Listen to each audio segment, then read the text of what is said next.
Bonjour Jacques, nous sommes ici avec toi ce soir pour revenir sur l'histoire de la revue Temps Critique, dont tu es l'un des cofondateurs avec Jacques Guigou. On peut déjà souligner trois moments importants dans le développement de la revue tout au long de ces 30 ans d'années d'existence. Donc un premier temps, c'est le temps du bilan, notamment sur les derniers assauts révolutionnaires de la période des années 60-70. Un temps de l'intervention qui s'est cherché, tout en développant une analyse critique des nouvelles dynamiques du capital, et un temps où l'intervention a trouvé son terrain, tout particulièrement avec le mouvement des Gilets jaunes comme test pratique lié à l'événement. Peux-tu commencer par nous expliquer comment est née la revue? Donc bon, c'est en fait bon, il n'y a pas eu de véritable cofondation. En fait, il y a eu des échanges précédents à la naissance de la revue à partir de 87.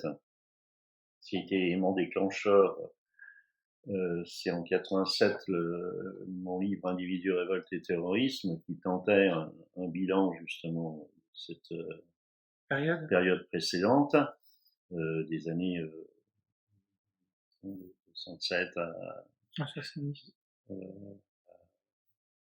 75 à peu près, même un peu plus, 77. Et donc ce livre a été ensuite donc commenté et un petit peu discuté par Jacques Guigou dans des échanges qu'on a eus et des rencontres, parce que lui avait écrit de son côté La Cité des égaux, et que certains points de convergence apparaissaient, et donc on a échangé pendant 1 ou 2 ans. Mais Vous avez publié ces échanges, je crois. Oui, ils ont été publiés dans le volume 1 de l'anthologie L'individu et la communauté humaine, mais pas dans la revue. Et puis ensuite, le regroupement s'est fait toujours un peu à partir du livre Individu, révolte et terrorisme, puisque au cours d'un débat à Républico à Paris, on a retrouvé dans un débat commun Anne Steiner et Loïc Debray qui venaient d'écrire le livre sur la pression armée rouge, et que là étaient présents des Allemands, dont Bodo Schulz, qui allait devenir un des fondateurs de la revue aussi. Et c'est donc sur cette confrontation, discussion entre des gens issus de différents cursus, mais tous d'accord, c'est-à-dire de milieux différents, ultra-gauche pour moi, anarchiste, autogestionnaire pour Guigou, école de Francfort pour les Allemands, etc. Autonome pour Einsteiner ou anarchiste pour Einsteiner et Debré. Tous étaient d'accord pour, y compris quelques Italiens, étaient d'accord pour faire un bilan de ces années-là, parce que on s'était aperçu que dans différents pays, dans différentes villes, bon, à Berlin, à Turin, en France, à Lyon, à Montpellier, à Paris, mais c'est pas exhaustif, mais tout moins important critique, c'est dans ces lieux-là, Fribourg aussi beaucoup. Freiburg, tu veux dire. Freiburg en Allemagne, ouais. Pas Fribourg en Suisse, oui. C'est dans ces villes-là donc que ces discussions se menaient et qu'on avait des rencontres, et que donc la revue Temps Critique est née justement l'année de très peu de temps après l'effondrement du mur de Berlin. Et le premier numéro a été sur l'Allemagne, un numéro critique qui profitait, enfin il tombait en quelque sorte en écho à cette avec pas mal de textes allemands. Oui, pour préciser, ça veut dire que c'est le printemps 90 que c'est sorti. Voilà.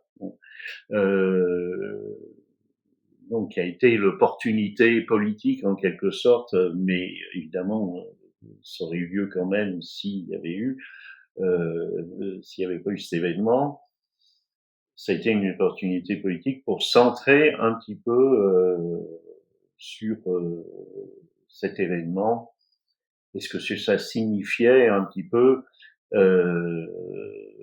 comme basculement dans une autre époque. Oui, parce que moi j'ai une question, c'est pourquoi ça tombe à la fin des années 80 qui sont des années de recul, enfin du moins d'éclatement, etc. Et là, vous, en fait, avec la chute du mur, vous reprenez un peu du poil de la bête entre. Parce que ce qu'on peut penser, enfin, en tout cas, c'est ce que je pense, c'est que les moments théoriques sont des moments qui sont antérieurs au mouvement et postérieurs. C'est-à-dire que le mouvement lui-même n'a pas le temps de faire sa propre théorie, il est dans l'immédiat et il essaye de trouver des éléments de référence, peut-être dans le passé, il reproduit des éléments du passé, comme on a pu voir, ça a été dit par exemple pour 68 avec les barricades de 48, etc. Il reprend des éléments de l'époque de l'international, etc. Il cherche des références dans le passé, mais il n'a pas la distance pour développer, et là-dessus dans les bouquins sur 68 j'ai insisté sur ce point-là, par exemple pendant les événements eux-mêmes, à ma connaissance, le seul texte qui est paru qu'on peut dire interne au mouvement, même si la personne qui l'écrit n'a pas un rôle dans le mouvement, mais on peut dire qu'il est interne dans le mouvement, c'est un texte de Castoriadis sous le nom de Jean-Marc Coudray qui paraît vers le 27 mai et qui est diffusé de la main à la main sous forme renéotée, etc. Et où Castoriadis, bon, ça paraîtra après dans son bouquin avec Morin et Lefort sur 68, mais ce texte fait déjà un bilan des premières semaines de mai 68 et un aspect réflexif, mais parce qu'il était déjà, lui, dans une distance vis-à-vis des mouvements, et Socialisme ou Barbarie n'a pas participé directement, sauf certains jeunes de Socialisme ou Barbarie, et puis la tendance pouvoir ouvrier avec Lyotard y ont participé. Mais Castoriadis lui-même n'y a pas participé, mais il a quand même théorisé et assez bien théorisé cette période, mais c'est le seul exemple que j'ai de période à chaud, de théorie à chaud, de référence à chaud, le reste venant plus tard. On a la même chose dans le mouvement italien, la théorie opéraïste et différentes variétés de la théorie opéraïste sont antérieures au mouvement italien, et il manque là aussi des éléments, bon, même si Negri, par exemple, aura la capacité, quand même, quoi qu'on pense de Negri, de théoriser assez rapidement des éléments sur l'ouvrier social. Sur l'ouvrier social, voilà. Mais d'une manière générale, donc, on réfléchit après, et plus toute l'histoire du communisme, en fait, en quelque sorte, le montre, c'est-à-dire que les moments où il y a les plus grandes théorisations, c'est les moments où il se passe rien.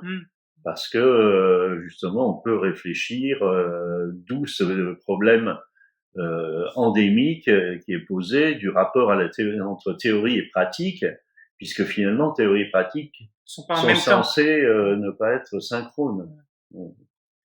Donc revenons à la revue. Donc on était on parlait de 80, enfin de 89, de 1989, sur la formation de la revue avec à partir du mur, la chute du mur de Berlin. Oui, bah là-dessus, il n'y a pas grand-chose d'autre à dire. Hein. Le numéro est très centré sur l'Allemagne. C'était une opportunité, mais c'était pas, comment dire, bon, ça posait la question du retour possible du nationalisme allemand, de comment était perçue la période, c'est-à-dire est-ce que ça pouvait occasionner comme une levée de verrou par rapport à, à l'hypothèque qu'avait laissé poser le stalinisme et l'URSS, que tout à coup tout ça s'écroule. Beaucoup de gens ont cru que c'était une nouvelle époque, etc. Et effectivement, on a pu le voir avec même la diffusion du numéro. Les diffusions d'époque avaient, par rapport à celles d'aujourd'hui, par exemple, même si on enlève la question du numérique, mais la diffusion était relativement importante et vis-à-vis d'une clientèle, ou une revue, vis-à-vis d'une clientèle non pas captive, c'est-à-dire que c'était pas en direction de militants ou en direction de membres des organisations politiques, mais quelque chose de plus ouvert, enfin quelque chose. Il y a eu un moment où il y a eu une sorte de nouvelle fringale, un petit peu de lecture théorique et de comprendre ce qui se passait à ce moment-là. Mais il y avait plusieurs revues qui fonctionnaient déjà, Esprit, enfin, si on pense à d'autres revues. Oui, mais ça, nous on se situait pas du tout dans cette optique-là.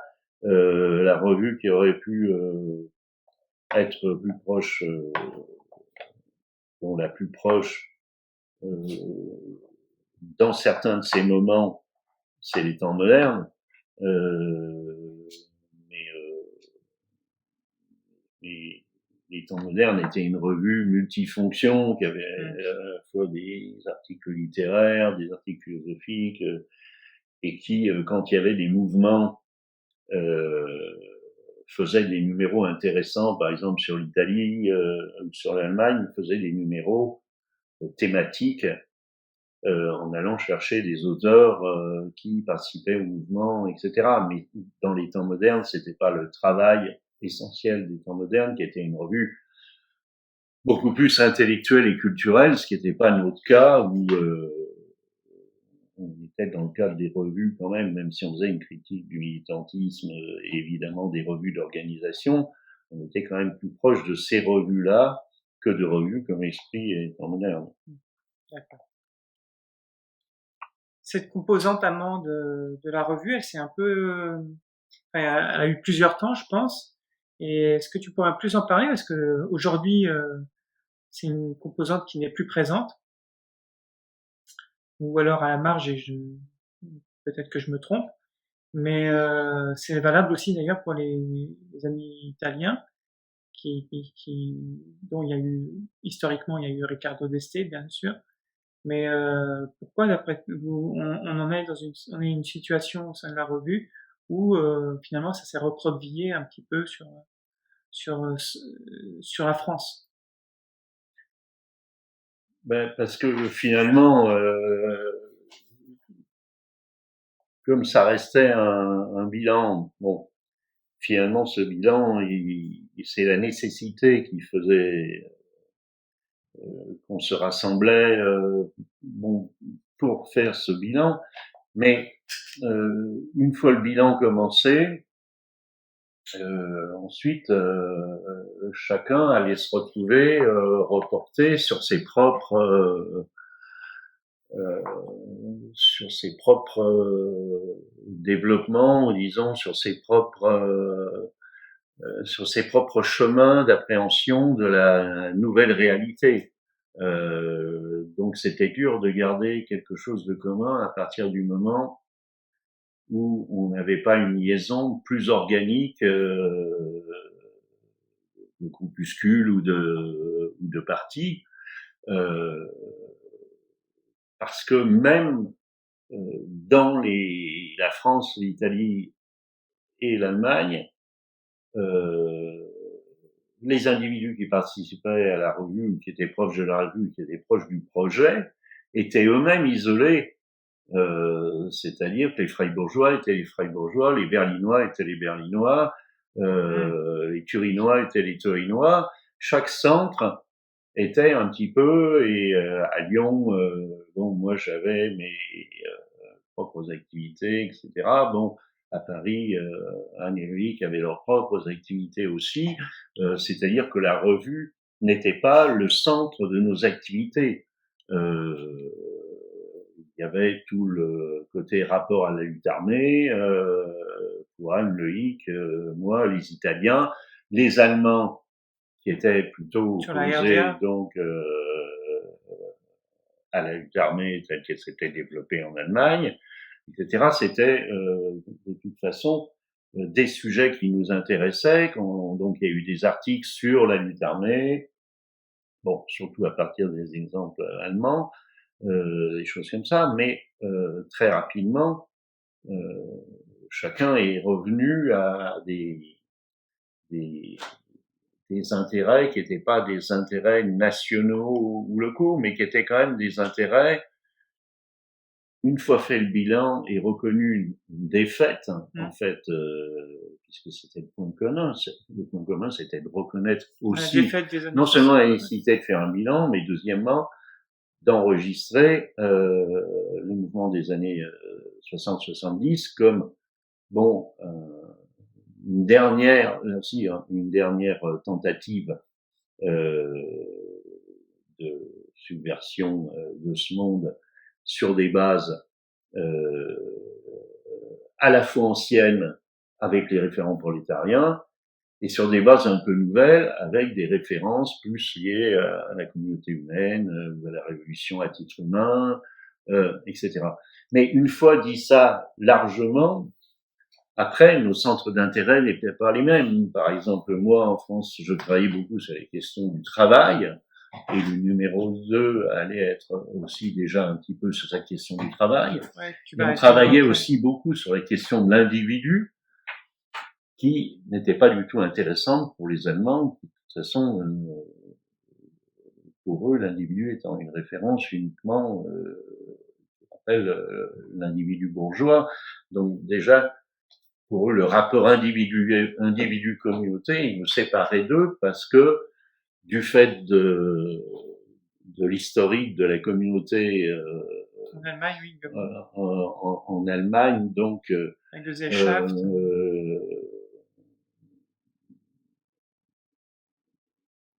Non, les Gesellschaft, c'est la société. En Allemagne, c'est plutôt dans le référent communautaire, donc qui a été repris par le nazisme, c'est plutôt la Gemeinschaft. Ah, voilà, c'est ça. Bon. Ouais, je vois Et donc ça faisait figure d'épouvantail pour les Allemands, donc cette question-là déjà, de reparler de la communauté comme il y aurait une tendance, une tension vers la communauté humaine. Donc déjà, c'était des choses qui nous séparaient, mais qui n'empêchaient pas qu'on continue à avoir un fil ténu qui nous réunissait pendant 4 numéros, par exemple, sur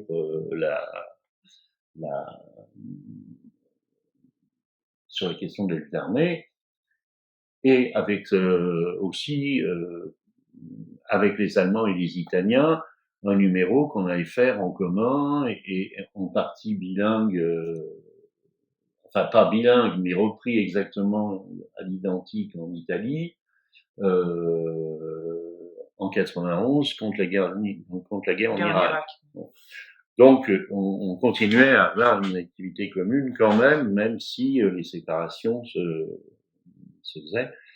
Et c'est à partir de ce guerre en Irak qu'on est rentré plus en contact concrètement avec Ricardo Dest et qui avait tout un passé en Italie, qui était, bon, parmi les plus âgés, qui était aussi âgé, Guigou, mais qui était beaucoup plus âgé que les autres personnes allemandes et italiennes ou françaises qui participaient à la revue, quoi, qui étaient d'une autre génération et qui avaient participé à tous les débuts du mouvement au début des années 60. Donc elle est un personnage important et qu'on a rencontré à peu près à ce moment-là du point de vue de la pratique commune, parce que moi je l'avais rencontré, il était encore en prison bien des années avant, dans les moments où il sortait de prison, et on avait des comment dire, des échanges par courrier, mais qui donnaient pas de résultats concrets immédiatement. Alors qu'à partir de 91, il va s'enclencher d'autres choses.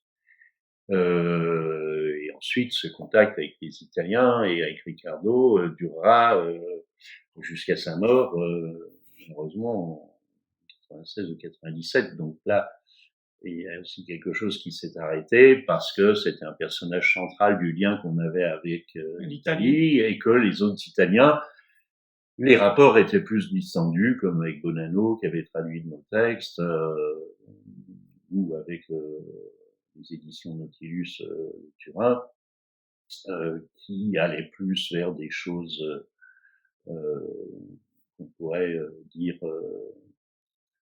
dans la lignée de la suite du mouvement de 77 et un petit peu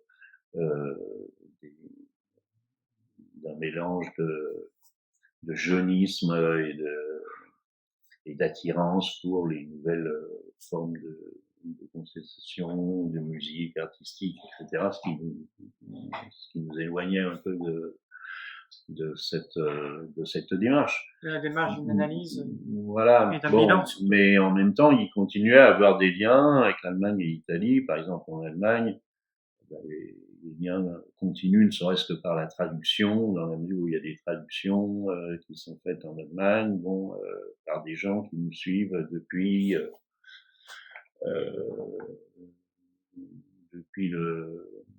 début. Oui, depuis le début, depuis pratiquement depuis 95, qu'on retraduit les textes anciens, etc. Et qui m'avait demandé de faire une synthèse de mon bouquin sur la lutte armée, donc à partir des sortes de conclusions que je tirais à la fin du bouquin. Donc ça a démarré comme ça, puis après il prenait des textes, un ou deux textes dans chaque numéro qui sortait, qui leur apparaissait fondamental. Ça continue comme ça pendant un certain temps. Mais du fait, comme je disais tout à l'heure, qu'il n'y avait pas de lien organique entre nous, et que à part le lien avec Riccardo qui était très fort et qui s'était transformé en un truc plus organique et aussi d'affection réciproque et tout, les choses vont leur train en quelque sorte, et ensuite quand on n'est pas dans une optique programmatique, quand on n'est pas dans une optique finalement clairement déterminée, qui rassemble tout le monde, comme de fixer des thèses, des choses comme ça, etc. La tendance de la critique, elle est de se disséminer et de ne pas trouver son unité, puisque justement, ce qu'on affirmait, c'est que le bilan nous amenait à dire qu'on n'allait pas reconstruire une théorie, et encore moins une théorie unifiée, puisque la classe censée représenter cette théorie unifiée était en déconfiture complète, et qu'elle était plus capable de porter, à notre avis, cette nouvelle théorie. On n'en était pas à reprogrammer, comme par exemple théorie communiste, une nouvelle théorie communiste ou une nouvelle théorie de la révolution, ou des choses comme ça, mais à repartir de choses plus basiques finalement, c'est-à-dire d'éléments critiques. Ouais, l'aliénation initiale, des choses comme ça. Oui, enfin différents thèmes. Essayer de voir, par exemple, sur la question du travail, pourquoi on s'était trompé dans notre critique du travail, finalement, tout dans la période d'avant temps critique, évidemment, dans la période des années 70, on pensait que la critique du travail était un élément important parce que les prolétaires qui s'étaient battus dans ces années-là étaient censés, surtout en Italie et en France, avoir fait la critique du travail. Or, on s'est aperçu après que, bien sûr, il y a eu une certaine critique du travail, mais dans le retournement de cycle des années suivantes, on s'est aperçu que c'était essentiellement le capital qui faisait la critique du travail. Ça, c'est tout un travail que toi, t'as pas mal mené dans El Nadirva, par exemple, si tu te rappelles de ce texte. Et justement, ça va donner lieu à d'autres développements, la valeur sur le travail. Oui, alors il y a Parce tout que c'est un texte qui est assez, il y a tout. assez dense. On est là, on saute Oui, on saute un petit peu les étapes. Disons que ce qui est mené de front dans les numéros de Temps Critique qui suivent, c'est la question de ce qu'on va appeler l'individu démocratique. Bon, c'est donc une critique de l'individu, mais qu'on n'appelle plus l'individu, enfin qu'on n'appelle pas l'individu bourgeois, je dis, contrairement aux Allemands.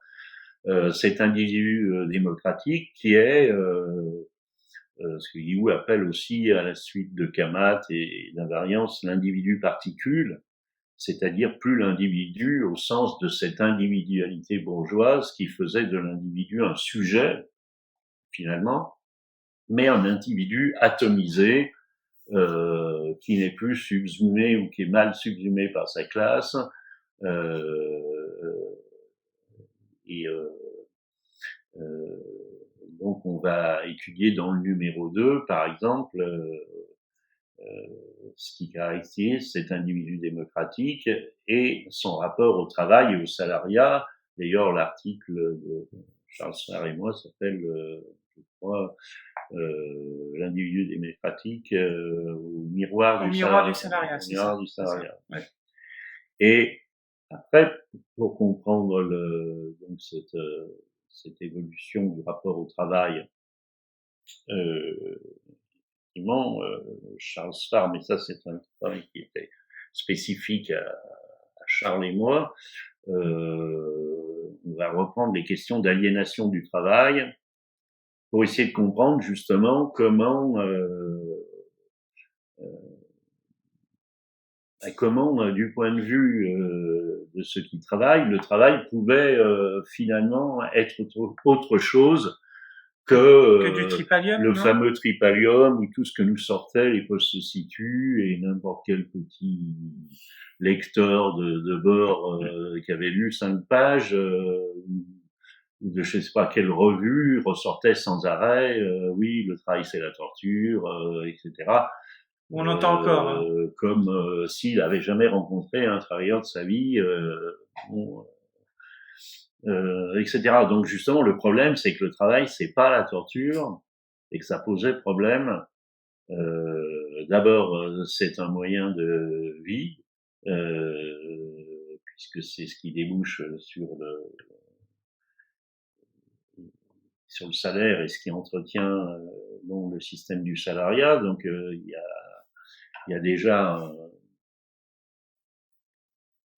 un élément de donnant-donnant qui est pas le cas dans la torture parce qu'on voit pas bien ce que le torturé donne au torturant, quel échange se produit entre les deux.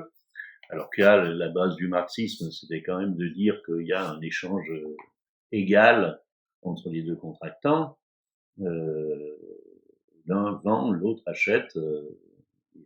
Bon, ce qui est pas égal, forcément, c'est le résultat de la négociation, mais en tout cas, bon, il y avait déjà à déconstruire, si on peut employer cet horrible mot d'aujourd'hui, tout ce fantasme de finalement que tout le monde enverrait le travail aux orties, alors que le chômage commençait à se développer, etc. Et tout. Et puis surtout, il fallait comprendre que c'était pas si simple parce que le travail, c'était aussi les rapports sociaux, c'était pour les femmes sortir du foyer, donc vu positivement.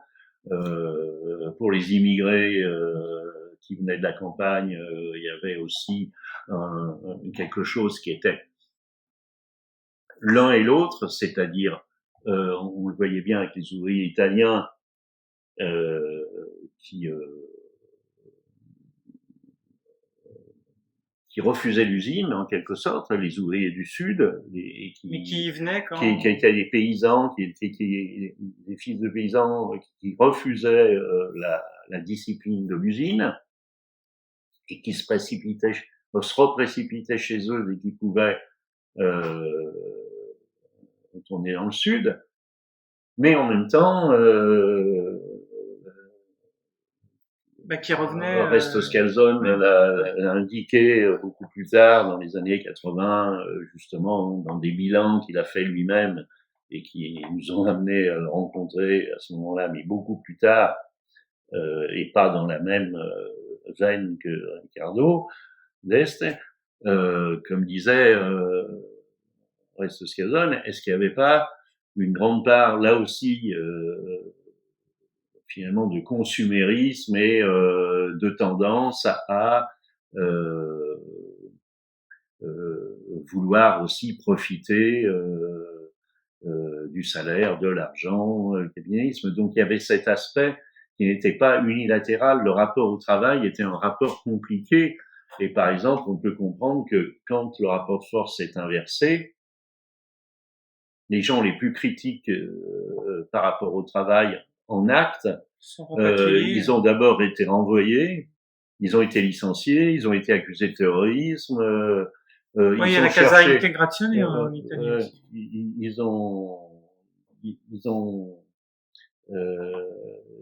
Ils ont cherché à vivoter dans les marges du travail, etc. Ils ont fait des expériences alternatives.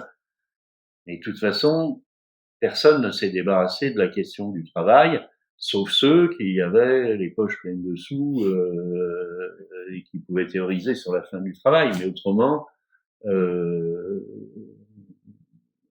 et finalement, justement, ce qu'a développé Charles à ce moment-là, c'est cette question d'une aliénation initiale, finalement, qui est que l'individu ne s'identifiant jamais à ce qu'il fait, contrairement à l'animal, pour aller vite, il s'identifie jamais à son travail en tant que travail qui serait par essence exploité, qui serait bon, et c'est comme ça qu'on peut comprendre tout le développement du capitalisme, parce que justement, comment expliquer que ça soit le seul système, mettons système entre guillemets, même si nous pensons pas que ce soit un système, mais c'est plus simple pour comprendre, le seul système qui a fait que le travail soit mis en tant que valeur essentielle, alors que toutes les autres sociétés, dans toutes les autres sociétés, ceux qui travaillaient étaient toujours les gens du bas de l'échelle sociale, non pas du haut de l'échelle sociale. Alors que le principe du capitalisme, c'est que tout le monde travaille, du haut en bas de l'échelle sociale, et bien évidemment pas dans les mêmes conditions. Certains travaillent pour d'autres, mais même ceux qui travaillent ceux qui travaillent pour les autres, ces autres ne sont plus des rentiers, même s'il y a toujours des parasites sociaux, etc. C'est-à-dire les autres, ce sont des ingénieurs qui font des découvertes, qui montent des entreprises. Sinon, ce que disait Charles, c'est qu'on ne comprendrait pas tout le développement scientifique, parce que les scientifiques ont la passion. C'est après qu'ils s'aperçoivent de leur connerie. Mais quand les gens qui font les bombes atomiques, qui font les trucs comme ça et tout, c'est par passion, c'est cette aliénation initiale à l'activité qui fait qu'il n'y a aucune critique par rapport à cette activité, qu'elle soit capitaliste, qu'elle soit militarisée, qu'elle soit ceci ou cela. C'est après la nuit, quand ils réfléchissent et qu'ils ont fait leur sale travail, finalement, ce qui est devenu pas un sale travail, mais un sale objet de leur travail, qu'ils se disent, mais putain, qu'est-ce qu'on a été faire ça? On n'a donc pas de conscience, parce que, justement, il y a cette question un petit peu d'aliénation initiale. Ce qui est marrant, c'est qu'on retrouve dans l'informatique la passion Oui, ben bien informatique. sûr, mais Des bien gens sûr. qui travaillent Mais non-stop voilà, dans mais c'est les pour, startups. voilà, mais c'est pour ça que ça marche, et c'est aussi pour ça que les start-upers sont à départ des sortes de marginaux, des gens qui n'ont pas réussi à l'école. Je Tout sais à pas, fait. c'est Bill Gates qui était nul ou l'autre. Enfin bon, je sais Ouais, plus non, mais il quel, y en a plusieurs qui étaient ou pas. Zuckerberg ou je sais Ouais. pas, bon, qui étaient des inadaptés sociaux ou des phobiques scolaires. Bon, donc en fait, c'est cette passion de l'activité qui, bon, mais cette passion de l'activité, elle concerne que, on pourrait dire, une petite tranche de personnes, mais autrement, on le savait très bien chez les ouvriers aussi. Par exemple, les ouvriers, plutôt que de piller leur usine, ce qu'ils préféraient, enfin la piller, c'est-à-dire la On a détruire, détruit, ouais.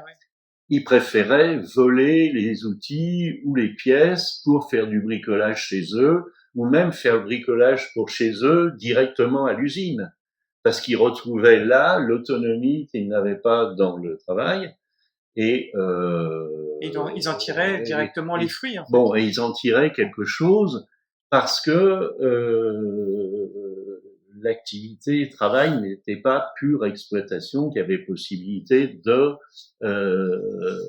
et c'est tout ça qu'on a brassé un peu là. Je résume assez rapidement qu'on a brassé Avec Charles. ça, qu'on a brassé tout ça pour sortir un peu de la critique du travail, après en avoir analysé longtemps donc toutes les pratiques anti-travail, etc. Mais ça a longtemps critique. On est sorti de ça pour ensuite voir justement les transformations du capital. Pourquoi c'est le capital qui critiquait le travail en substituant les machines aux hommes, euh, et finalement pour en arriver à une critique de la valeur travail de Marx qui allait nous occuper pendant très longtemps.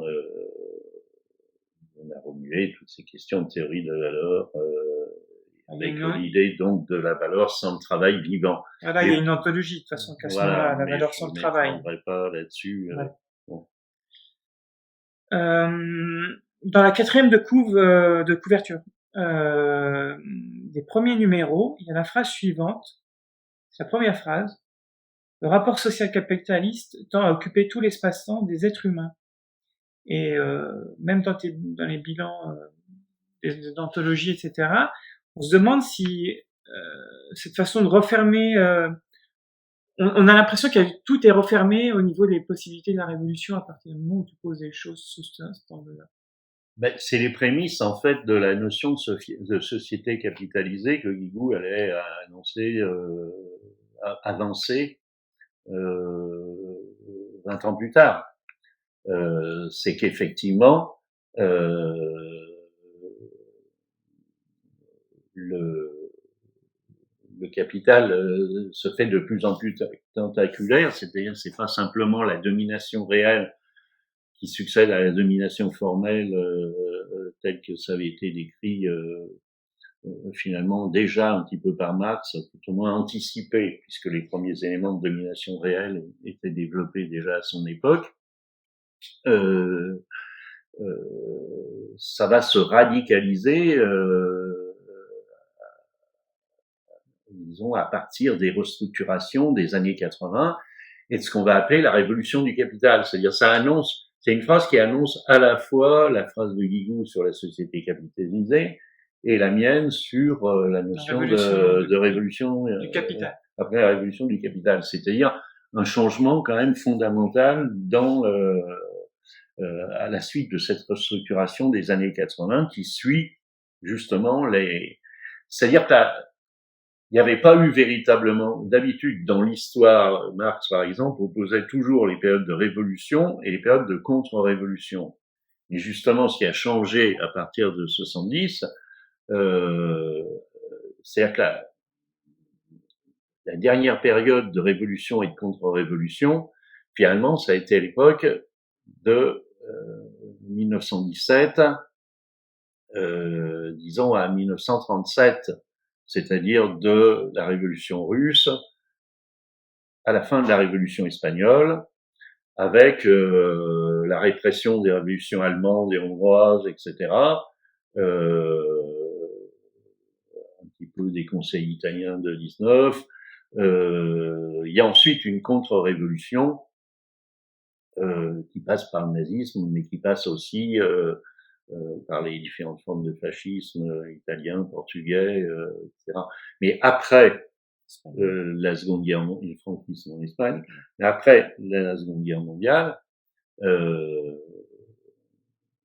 il n'y a plus ni révolution ni contre-révolution. Il y a des révolutions nationales dans les pays du tiers-monde, les pays colonisés, mais autrement, ça s'organise autrement avec le mode d'organisation fordiste, l'État-providence, l'intégration des conflits sociaux par l'intermédiaire des médiations syndicales et politiques.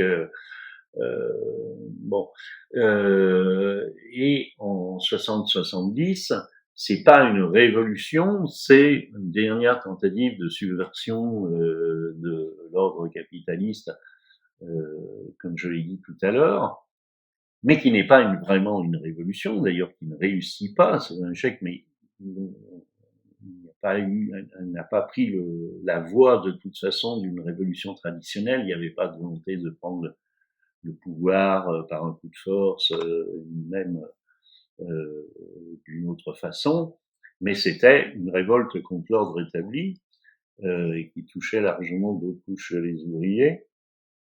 Mais cette absence de révolution, elle n'a pas débouché sur une contre-révolution.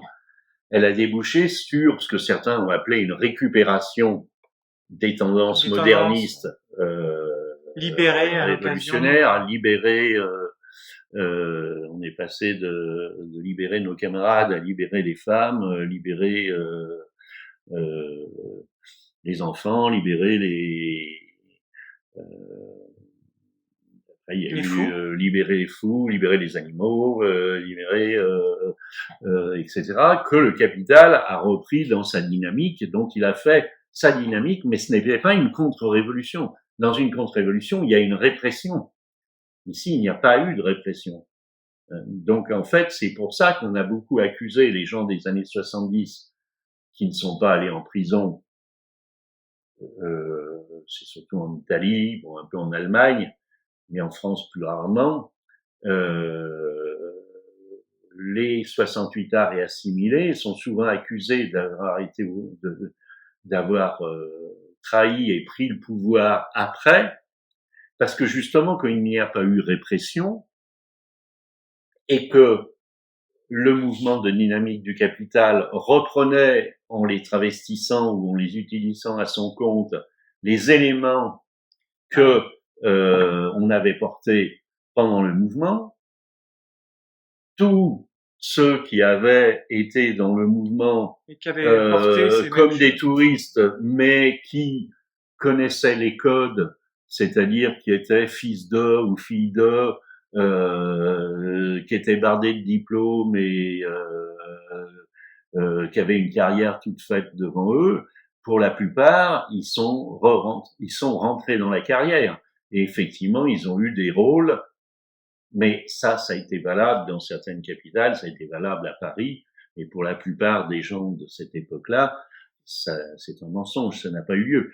Il n'empêche que ça pouvait avoir lieu, puisque effectivement, pour prendre que nos cas, ne serait-ce qu'en France, des gens comme Guigou et moi,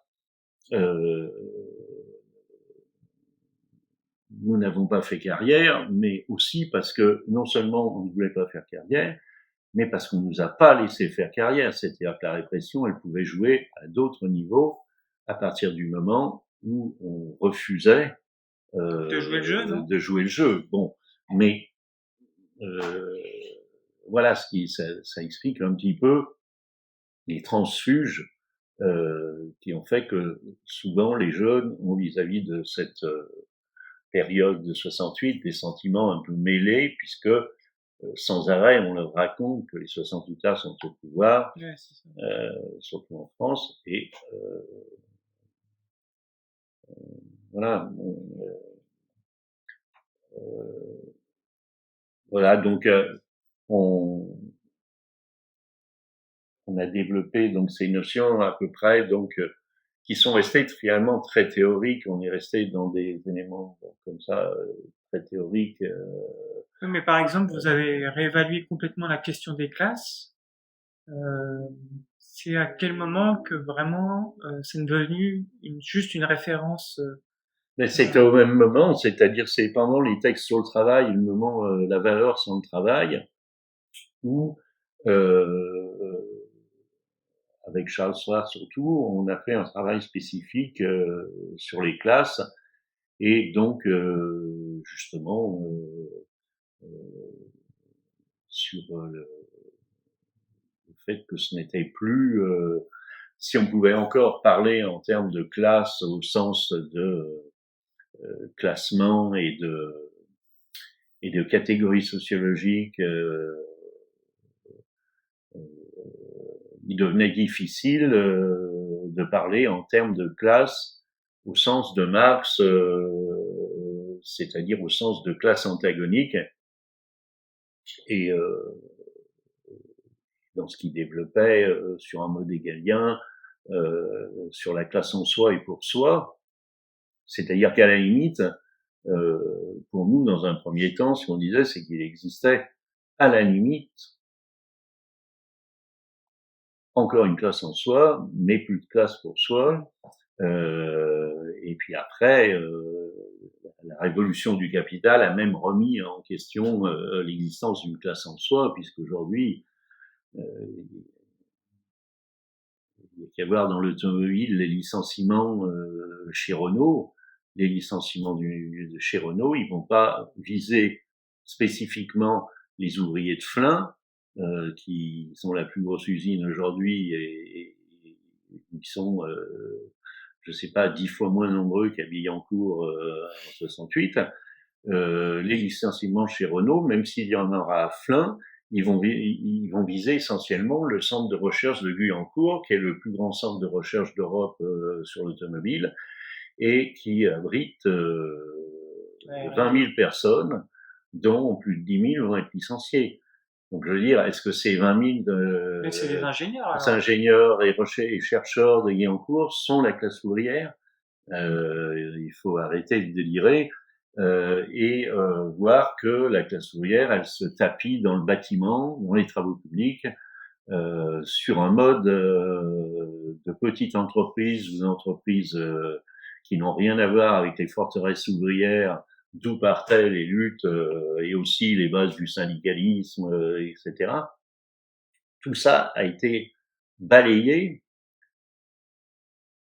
et on a résisté au fait de dire, comme beaucoup qui cherchaient la classe ouvrière toujours, etc., y compris dans les milieux ultra-gauche, on a refusé d'aller la chercher au Bangladesh ou en Chine parce que notre estimation de la classe ouvrière mondiale n'était pas quantitative et que c'est pas parce que il y avait de plus en plus d'ouvriers en Chine et que la Chine pouvait devenir l'atelier du monde que il allait avoir un renouveau d'une classe ouvrière chinoise qui allait mener la lutte contre, et on le voit bien aujourd'hui, où la classe ouvrière chinoise est complètement instable et que, en fait, le,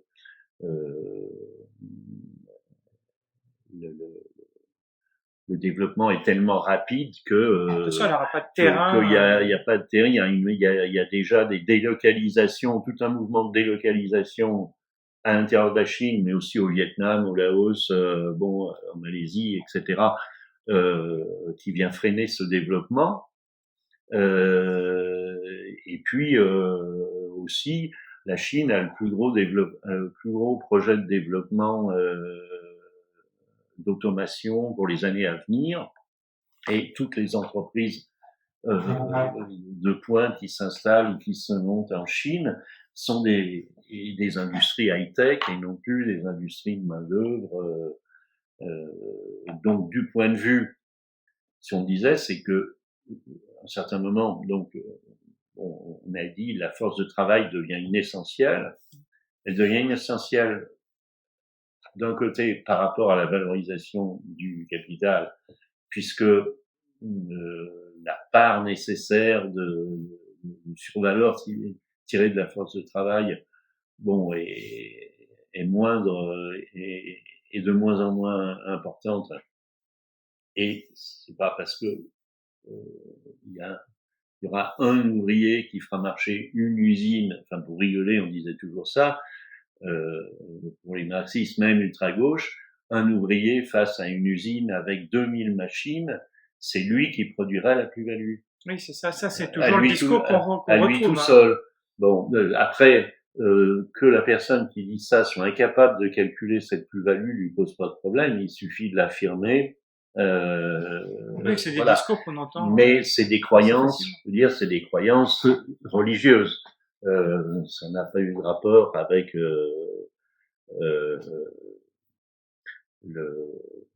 l'analyse du travail artisanal, ou l'analyse même que Marx pouvait faire des premières manufactures, des choses comme ça. Bon. Après, on a parlé de l'évanescence de la valeur, du fait que justement on ne savait plus où elle était et qu'elle parcourait tout le cycle. Bon, donc voilà. Après, ça s'est enchaîné sur des choses comme ça, mais dans un continuum quand même théorique. Et vers le numéro 8 et 9, ça a été interrompu par cette question de l'intervention. Donc, c'est ce que j'allais te proposer de parler, oui, justement. On a, à l'initiative de Éric Debray, surtout, disons que une revue comme Temps Critique et tout l'après 68, d'une certaine façon, pour les gens qui n'étaient pas gauchistes, il y a eu une critique du militantisme, il y a eu une critique de la politique, c'est-à-dire que alors des tendances gauchistes qui allaient ensuite donner les particularismes ou bon, les différentes sortes de féminisme, mais aussi des antispécistes, des gens qui s'occupaient de la vie quotidienne, de la révolution de la vie quotidienne, etc. Pour eux, tout était politique. C'est-à-dire que tout devenait politique.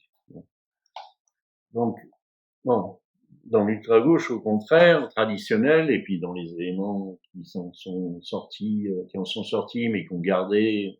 Bon, il y avait au contraire, et 68 nous avait renforcé là-dedans pour les plus anciens, pour les plus vieux, il y avait une critique de la politique. C'est-à-dire que le terme de politique c'était assimilé au gauchisme, c'était assimilé au jeu de pouvoir, c'était assimilé à ce que Kamat, à un certain moment, et Invariance ont appelé les raquettes. Bon, c'est-à-dire que il y avait une critique de l'organisation, non seulement de l'organisation, pas seulement de l'organisation léniniste, mais une critique de l'organisation en général, qui a été immédiate après 68 en France, un petit peu en Allemagne aussi, hormis ceux qui allaient dans la lutte armée, avec un mouvement assez diffus, dit anti-parlementaire, mais assez anti-organisation aussi. Et en France, un mouvement très anti-organisation, anti-gauchiste finalement, où cette question de la politique était vraiment refusée, où on parlait que de révolution sociale et où on opposait la révolution politique à la révolution sociale, etc. Et puis donc, à un certain moment, il y a eu des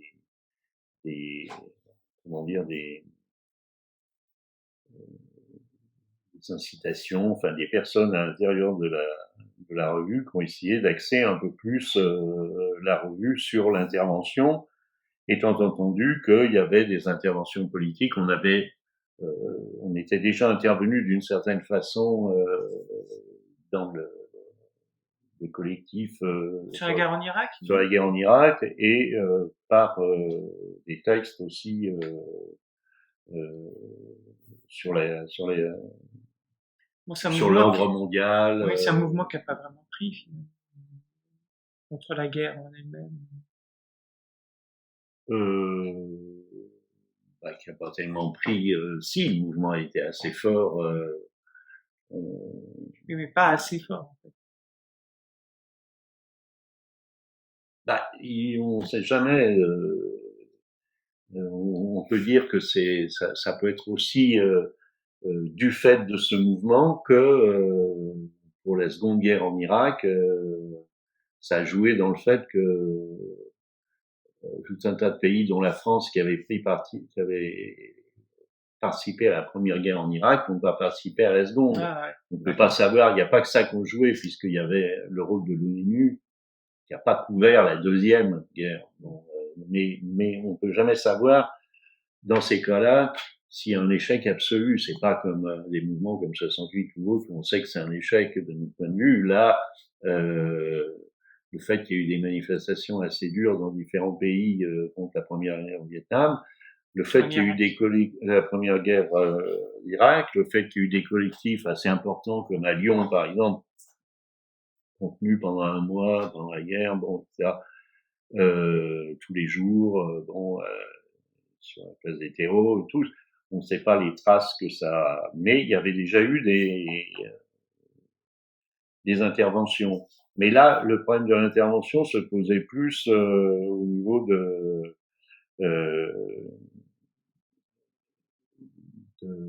des principes, quoi, en quelque sorte. C'est-à-dire que la revue pouvait être autre chose qu'une revue théorique, mais participer plus à des interventions, ne serait-ce que dans les grèves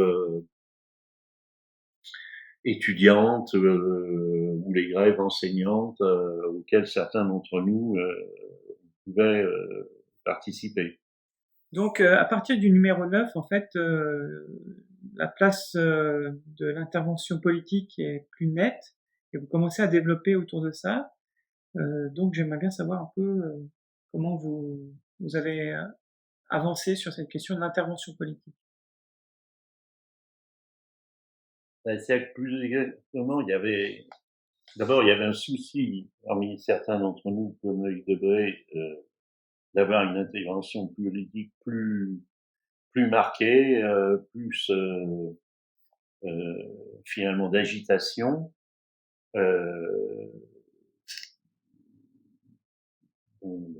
Les luttes auxquelles on pouvait participer, auxquelles Loïc participait, par exemple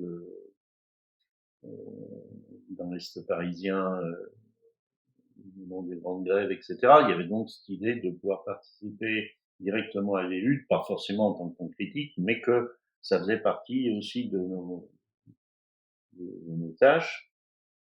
Et puis aussi, alors ça c'était assez mal vu finalement, et Loïc était assez isolé là-dessus, Ricardo était assez méfiant par rapport à ça, Bodo, qui était encore là en France, bon, Bodo Schulz maintenait la position adornienne, bon, sur nos dos par rapport à la critique de l'activisme, etc. Donc, bon, il y a eu un temps de maturation, et c'est dans le numéro 10 qu'on a essayé un peu de retravailler sur l'activité critique qu'on avait pour la distinguer un peu de la théorie critique, et justement de ne pas rester dans ce que nous entraînait un petit peu Bodo, c'est-à-dire une théorie critique finalement relativement désincarnée, d'un point de vue extrêmement élevé, qui pouvait être intéressant, etc. Surprenant. Donc, non pas chercher simplement une critique de la domination, ce que disait Luc Debré, mais ce que pouvait être une politique de la non-domination. Bon, une question que s'était posée Marcuse aussi d'une certaine façon, mais oui, on ne reprenait pas à partir de ça, mais ça nous amenait à nous poser une nouvelle question. Donc, d'affirmer déjà que nos critiques, elles se situaient non pas en surplomb, mais elle était une critique politique et non pas une critique qui s'élevait au rang d'une théorie qui ferait concurrence finalement à la théorie communiste ou à la théorie scientifique, comme des fois Habermas le présentait dans sa différenciation entre théorie traditionnelle et théorie critique. Donc ça a été tout un travail avec des articles de Luc Debré, comme par exemple Politique élémentaire dans le numéro 10, et puis donc dans le numéro 11, À l'impossible, nous sommes tenus. À l'impossible, nous sommes tenus, dans le numéro 12, Politique en vérité, etc. Et puis parallèlement, on avait déjà une pratique, parce que la revue c'était lourd, c'était quand même une sorte de bouquin de 100 pages. Bon, à l'époque, on produisait, ça commençait tous les 6 mois, puis ensuite tous les ans. Bon, c'était lourd pour nous, et puis c'était lourd pour les lecteurs aussi, puisqu'on s'était aperçu finalement que l'engouement qu'il y avait eu vers 89-90 pour des aspects théoriques, etc., et une diffusion pour un public plus large, cet engouement, il commençait à être dans le déclin, et on commençait à diffuser moitié moins, on était passé de 1000 à 600, je sais pas, bon, ça commençait à être plus difficile, et on avait la possibilité d'utiliser peut-être d'autres moyens, donc on avait beaucoup procédé par supplément. Par exemple, on avait tiré beaucoup de suppléments pendant la guerre du Golfe, indépendamment du bouquin qui était consacré à la guerre du Golfe. Et puis, à un certain moment, donc, en 2002, on a décidé de créer un bulletin spécial. Intervention. Ouais, qui s'appelait Intervention et qui pouvait faire intervenir des gens assez extérieurs à un temps critique, qui pouvaient se faire dans des conditions, mais qui pouvaient être aussi des œuvres de genre de temps critique. Hein, mais c'était pas obligé, d'autant que il n'y a pas de carte à temps critique, donc ça. Donc le premier a été en octobre 2002, donc je donne quelques exemples. Hein. Le premier, passé, présent, avenir. Voilà, passé, présent, devenir. Donc j'étais à l'origine puisque je me suis occupé sur Lyon du comité de soutien aux prisonniers politiques italiens, et donc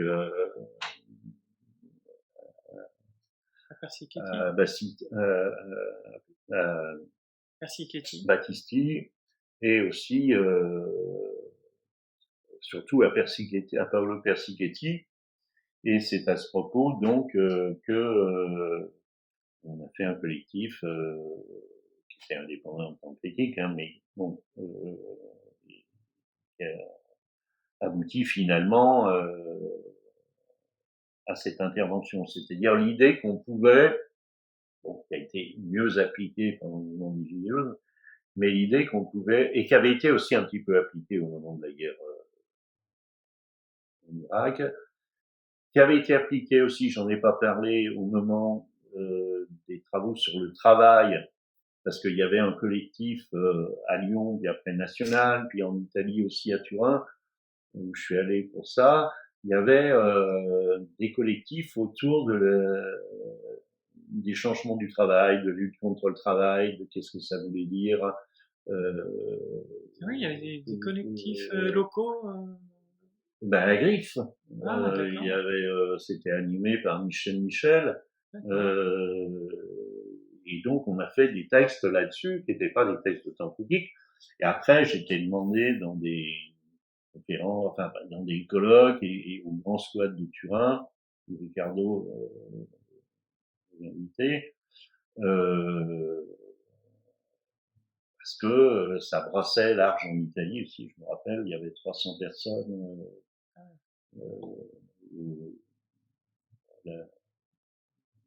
Débat que j'avais organisé, enfin Ricardo avait organisé avec moi, et on avait fait un texte à l'époque pour ce squat, ce grand squat de Turin, immense, qui s'appelait La valeur sans travail, mais qui faisait 6-7 pages que j'avais préparé spécialement pour l'intervention à Turin. mais qui était issu du travail que je menais à Lyon sur cette question-là, avec Michel Michel, mais aussi d'autres gens qui n'étaient pas dans l'équipe, mais Philippe Coutan à Nantes, avant que naisse la revue de la CNT, Les Temps Maudits, dont le premier numéro allait porter sur la question du travail aussi, et normalement, j'aurais dû écrire un texte, enfin j'avais écrit un texte pour la revue, mais bon, un bureaucrate de la CNT a refusé qu'on mette Weinstein dans le truc de la CNT, donc bon, Philippe Coutan a enlevé le texte au dernier moment, mais il y avait tout un brassage, un très gros mouvement finalement de réflexion sur le travail en fonction de toute l'expérience qu'on avait eue, donc des pratiques anti-travail, mais aussi de tout ce que j'ai dit sur ça pose quand même problème, c'est-à-dire pourquoi le travail continue, pourquoi c'est bon, etc. Donc ça, c'était déjà des interventions. Et puis ça, donc ça a continué. Il y a eu des interventions très très différentes. Bon là, il y en a eu un par exemple. J'ai fait avec une amie et avec des réponses d'autres personnes, qui s'appelle l'affrontement des références et la barbarisation des rapports sociaux, qui traitait des questions d'individus, de communautés, de communautarisme, etc., en fonction d'événements qui se passaient en France et ailleurs. Le numéro 5, par exemple, de mai 2005, c'est une initiative aussi qu'on a eue à Lyon, qu'on a essayé d'exporter ailleurs, sur le modèle italien, parce qu'il y avait eu des actions de ce type-là quand en Italie, ils ont voulu, il y avait tellement de jours fériés en Italie qu'à un certain moment, le gouvernement, il a voulu quand même supprimer certains jours fériés, et donc, Oreste Scalzone m'avait dit que ils avaient des exemples de lutte contre, etc. On en avait discuté, et donc on avait sorti un texte, ne pas travailler le 16 mai, qui était le lundi de la Pentecôte, qui venait d'être supprimé comme jour férié, une évidence qui ne souffre aucune justification. Et on avait fait tout un travail là-dessus qui avait eu un certain écho et qui, par contre, rencontrait aucun écho, si ce n'est un peu de l'agressivité à notre encontre de la part des organisations, y compris de la CNT, parce qu'on avait proposé comme parmi les moyens d'action, qui étaient des moyens d'action organisés en quelque sorte en Italie, le fait de se mettre systématiquement en congé maladie ce jour-là. Donc, qui était jugé par la CNT, malin, anti-prolétarien, c'est plutôt malin, etc.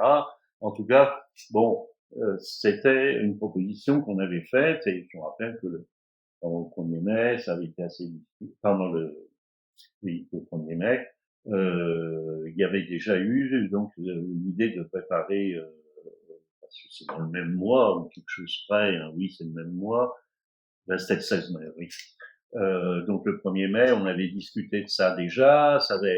Là aussi, j'avais fait circuler une première mouture de texte à des gens de la CNT, mes proches, les gens de la CNT, mes proches lecteurs de temps critique ou autres, puis des gens un peu divers et variés. Ça avait un certain écho. Donc il y a eu toute cette période où justement on a commencé à s'occuper d'une intervention plus précise et d'une intervention critique qui s'est maintenue ensuite avec les journées critiques qu'on a fait. Avec des trichos. Voilà, avec des trichos. On a eu un journal intermittent. Voilà, un journal avec un travail qui regroupait des gens très différents, mais qui sentaient la possibilité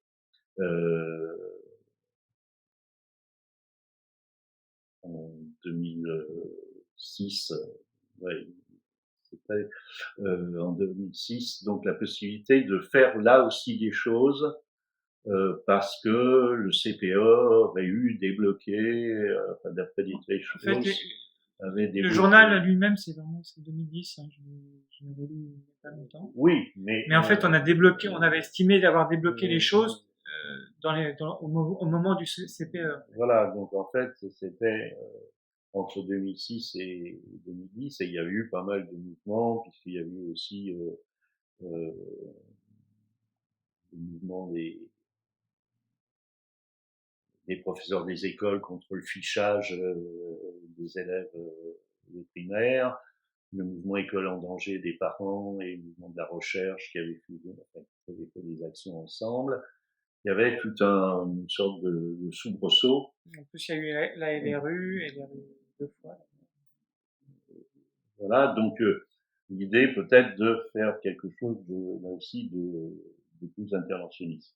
Mais enfin, bon, on a continué dans cette voie-là et les Gilets jaunes, le mouvement a montré que c'est une continuité, on n'abandonnait pas cette dimension-là, mais ce n'était pas notre fond de commerce, c'est-à-dire qu'on cherchait pas à intervenir dans la mesure où on n'est pas un groupe déjà, donc je vais pas préciser du départ parce que Oui, je voulais te demander ça, c'est-à-dire que vraiment, souvent, vous dites souvent que vous êtes pas que Temps Critique n'est pas un groupe, mais c'est pas forcément très bien compris à l'extérieur, et que c'est d'abord une revue, donc c'est une activité de revue et non pas une activité de groupe. Est-ce que tu peux revenir là-dessus, s'il te plaît? oui, j'aurais peut-être dû le dire plus tôt.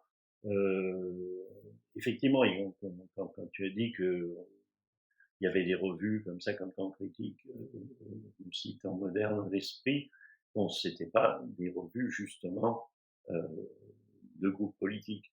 Et c'est vrai que nous aussi, donc il y avait cette caractéristique, mais c'était quand même, c'est quand même une revue qui est très différente de celle-ci. Mais elle n'était pas politique, ou elle n'était pas celle d'un groupe politique au sens où euh, dans cette revue, il ne s'agissait pas d'avoir un point de vue unique, puisque justement, dans notre bilan, on avait constaté la grande hétérogénéité finalement des bilans et des tentatives de bilan, et que on pensait que le mieux, qu'il ne pouvait pas y avoir, qu'il fallait laisser faire, qu'il ne fallait pas chercher à tout prix l'unification, et que de toute façon, l'unification de cette politique, elle n'avait, et ses bilans, elle n'avait pas de raison de se faire comme ça, puisque de façon spontanée, que ça viendrait au fur et à mesure des mouvements éventuellement. Et je lui avais dit qu'on n'avait pas construit une théorie. Donc à partir de là, donc beaucoup de gens pouvaient venir se greffer et apporter une contribution à la revue, ce qui s'est fait, même sans appartenir à la revue, puisqu'il n'y avait pas de frontières. Et par exemple, encore dans le dernier numéro qui vient de sortir, par exemple, Sophie Vanish, bon, a découvert la revue par des contacts qu'elle a eus avec moi sur des sujets bon, sur la Révolution française, en fait, qui sont parallèles, mais qui sont pas internes à la revue. Et comme elle a été assez étonnée de lire des choses de la revue suite à ça, qui un petit peu la remuait, la questionnait, etc. Et qu'elle était en recherche justement un petit peu aussi d'intervention, enfin de mettre à ces recherches historiques qui sont bien spécifiques sur la Révolution française une touche plus interventionniste aussi. Bon, elle a écrit un article pour nous pour la revue. Donc il y a eu plusieurs moments où ça s'est passé comme ça. Alors ce qui est pas compris, bon ça je pense que c'est quand même un petit peu compris, et que ça a été compris aussi au moment des mouvements des Gilets jaunes, puisqu'on n'a pas été pris par comme un groupe politique par les Gilets jaunes, alors que les Gilets jaunes se sont très bien rendus compte qu'il y avait des groupes politiques qui étaient autour d'eux, soit contre eux, soit avec eux, mais des groupes qui étaient constitués, oui, comme le POI ou même les antifas qui, d'une certaine façon, formaient un groupe, ou même FO, bon, etc. Donc, ça, c'est assez bien compris. Ce qui n'est pas compris, c'est que bon, on n'a pas un seul cursus, c'est-à-dire que les gens peuvent avoir tendance à penser qu'on a un cursus unique et fermé, c'est-à-dire qu'il faut absolument passer par tous les éléments de notre parcours pour Arriver finalement à une même critique. voilà, pour participer déjà à la revue et pour arriver à la même critique, alors que ce n'est pas forcément évident, puisque dès le départ, il y a eu des très grosses différences entre nous, et puis qu'aujourd'hui, il demeure Sur la lutte armée, par exemple. oui, sur la lutte armée, mais aujourd'hui, c'est plus souvent sur des éléments théoriques, il reste des points de divergence, mais qui sont compatibles. Alors, c'est vrai que il y a une adhésion à un certain nombre de concepts, comme l'essentialisation de la force de travail, comme la société capitalisée, comme L'attention individu-communauté. l'attention individu-communauté, la révolution humaine, la révolution du capital, etc. Ça fait partie de choses qui ont été recensées et d'ailleurs que les personnes de la revue utilisent pour faire des sortes de références à l'intérieur qui sont accessibles sur le blog. Vous nous avez beaucoup parlé dans les débuts de la revue sur la critique du travail, la question de la valeur, mais il y a d'autres thèmes dont vous êtes emparés, c'est-à-dire par exemple toute la question de l'État et aussi des trois niveaux du capital. Oui, alors sur les questions de l'État, donc ici je vais pas parler euh, de la distinction qu'on fait entre les formes de l'État. On a fait à un certain moment entre la forme nation qu'on a beaucoup étudiée dans le numéro 2, par exemple, parce qu'il y a toujours des liens, il y avait toujours des liens dans ce bilan. Pourquoi on a étudié l'État-nation, un texte qui a d'ailleurs été traduit en En espagnol, espagnol en qui... italien, en grec. Bon, euh, pourquoi on a parlé de l'État-nation? On a fait un gros article sur l'État-nation. C'est parce que toujours en liaison avec les Allemands qui étaient obsédés par cette réunification qu'allait recréer un État-nation, chose qu'ils n'avaient pas connue et qu'ils avaient d'autant moins connue que beaucoup de, de radicaux allemands en fait étaient issus de l'Est. Par exemple, pour les Berlinois, et s'étaient réfugiés à Berlin, mais c'était des gens de l'Est. Donc en fait, pour eux, l'Allemagne, c'était quelque chose bon, qui faisait peur un petit peu. Et donc, de leur côté, ils réfléchissaient sur la question de possible retour d'un nationalisme allemand, bon, et des choses comme ça. Et c'est d'ailleurs pour ça que certains de ces Allemands de Freiburg, par exemple, Babodo, vont se retrouver après dans le mouvement anti-Deutsch, mouvement qui, comme son nom l'indique, anti-allemand,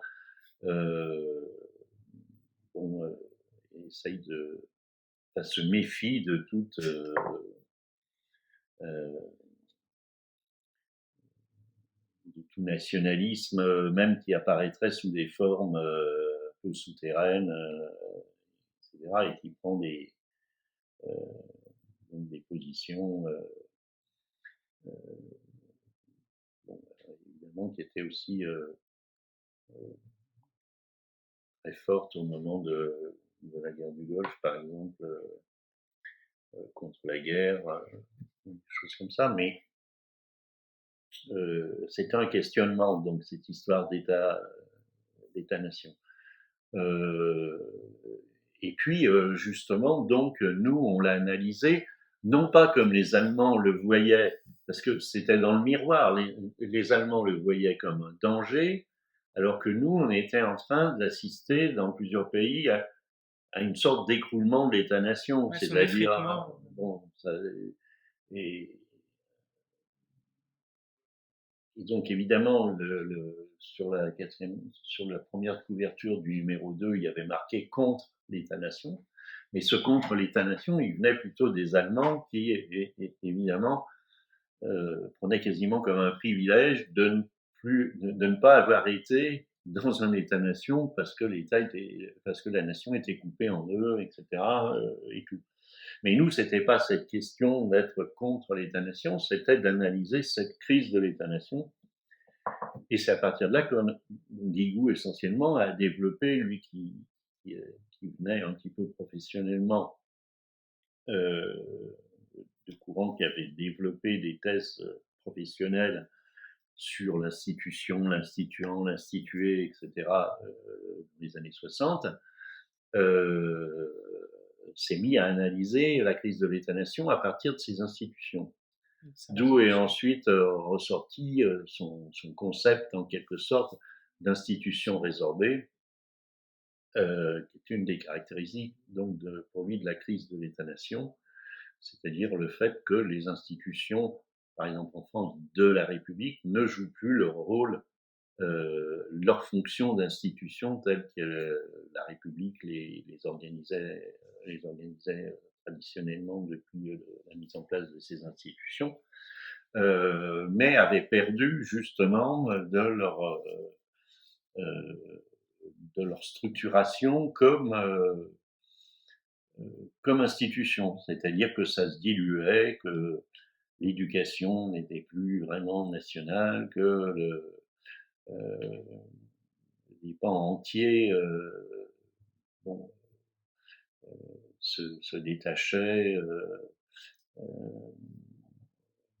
justice en Italie, par exemple, se mettait à créer une nouvelle histoire, à emprisonner les politiciens et aussi tous les gens ayant participé aux années 70, etc. Et se mettait à liquider les partis, même par l'intermédiaire de l'anticorruption, etc. Donc toute une transformation à ce niveau-là, qui allait ensuite amener des développements de Guigou sur la notion de la forme réseau de l'État que l'État prendrait pendant, enfin à l'avenir, disons, dans la révolution du capital, par exemple. Bon. Après la révolution du capital, c'est-à-dire à partir des années 90, que ça serait une forme réseau de plus en plus importante qui viendrait contrecarrer ou conjointement à la forme nation se développer ou éventuellement s'y substituer. Mais pour ça, je renvoie à l'article du numéro 20. Oui, à l'article, aux deux premiers articles du numéro 20 et un travail qu'on a fait déjà de présentation de cette question-là. Donc,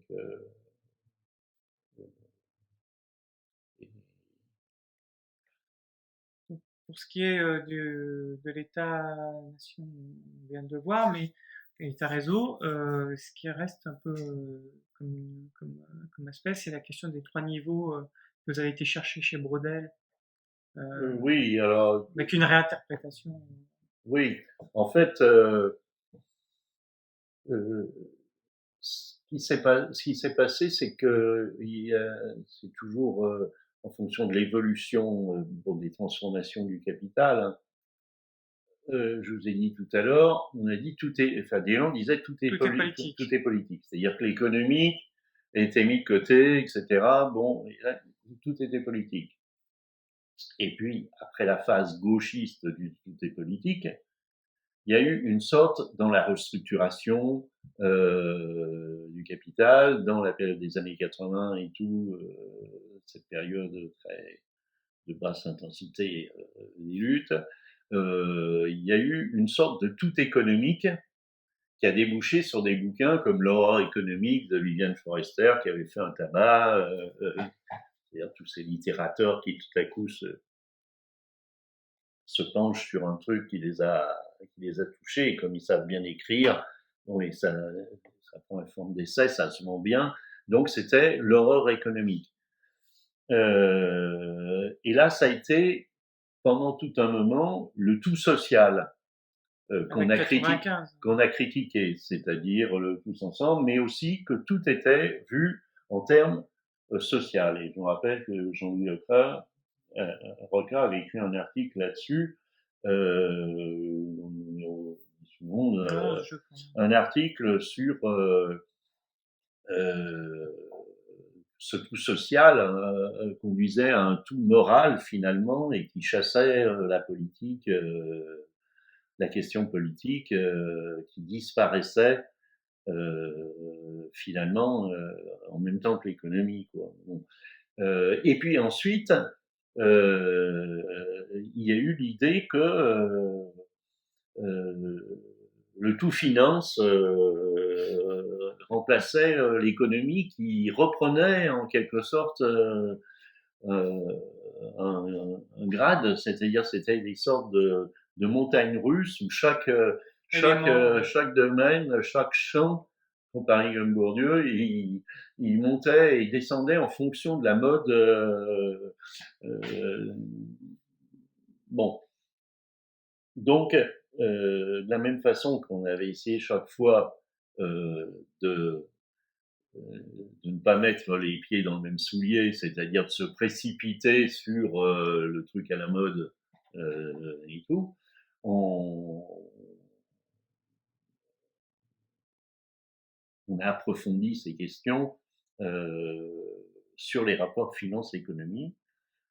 Et en fait, de mon côté, j'ai fait des recherches. Bon,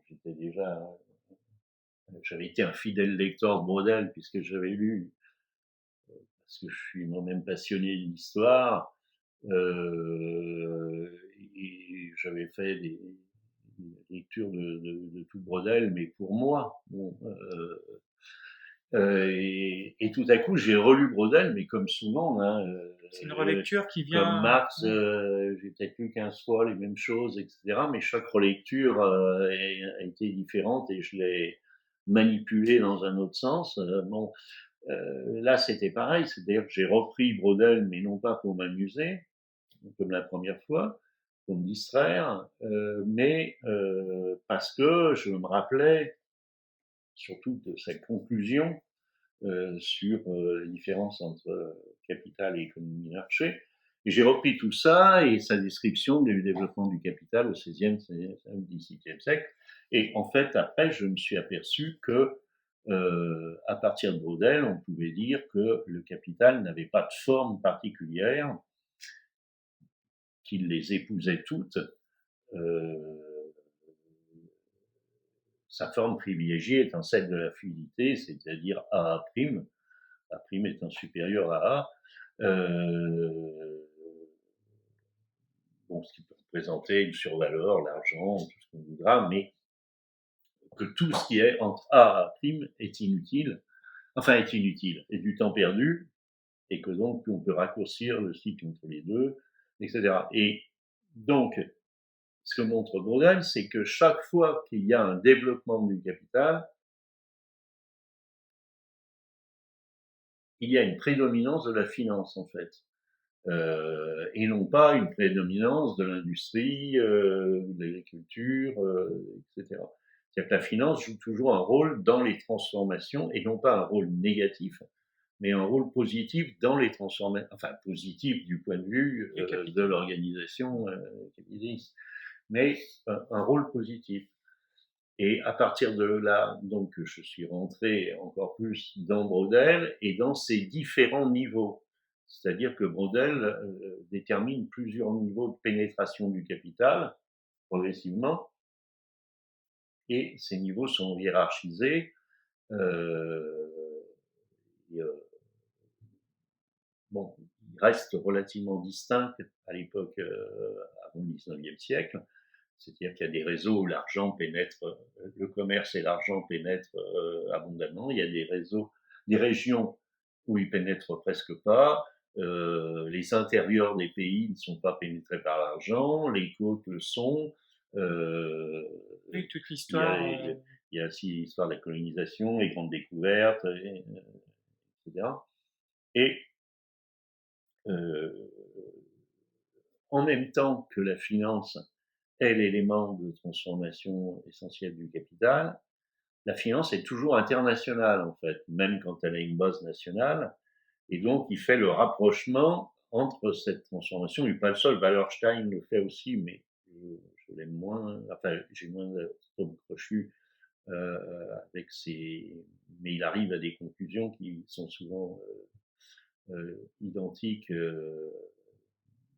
sur cette histoire de coalescence, enfin de parallèle entre finance, mondialisation, développement du capital. Et j'ai essayé de rapporter ça donc à la situation d'aujourd'hui au niveau de ce que j'appelle donc les 3 secteurs de la domination. Le secteur 1 qui est celui de l'hypercapitalisme ou du capitalisme du sommet, comme dit Brodel, qui comprend différents jeux, toutes les organisations internationales, le FMI, les grands syndicats, les grands ONG, les firmes multinationales, les GAFA, et les États les plus puissants. Mais dans leur forme, justement, de l'hypercapitalisme du sommet, c'est qu'ils n'épousent pas toujours, puisqu'ils ont à rendre des comptes à un autre niveau, qui est ce que j'appellerais donc le niveau 2, qui est le niveau qui est territorialisé, c'est-à-dire celui où on est obligé de tenir compte, où l'État est obligé de tenir compte de la reproduction des rapports sociaux, et donc des conditions mêmes qui sont celles de son territoire. Situation où justement les formes de l'État rentrent en opposition les unes avec les autres. Quand, par exemple, votre rôle dans le niveau 1 vous amène à développer tout le système des GAFA dans votre propre pays, comme veut le faire Cédric O d'après ses dernières déclarations, qui est ministre des communications, je sais pas quoi. Et en même temps, en tant que, comme dirait Macron, parce qu'il n'a pas inventé la poudre, mais en même temps, c'est pas ce qu'il a inventé de plus mal, parce que c'est vrai qu'on est souvent obligé de dire en même temps. En même temps, l'État veut taxer les GAFAM de façon à en tirer des sources de financement, enfin, ses propres ressources, pour gonfler ses propres ressources financières. Donc, l'État a fait cette forme de dédoublement où il est dans plusieurs secteurs, comme il peut être aussi à un niveau 3 qui est plus informel, qui est le niveau de l'économie souterraine, mais aussi des petites entreprises, qui est le niveau où règne c'est le niveau des PME ça peut être le niveau, oui, des artisans, de l'économie informelle qui est importante dans beaucoup de pays, même en Italie et en Espagne, de l'auto-entrepreneuriat, de l'économie solidaire, enfin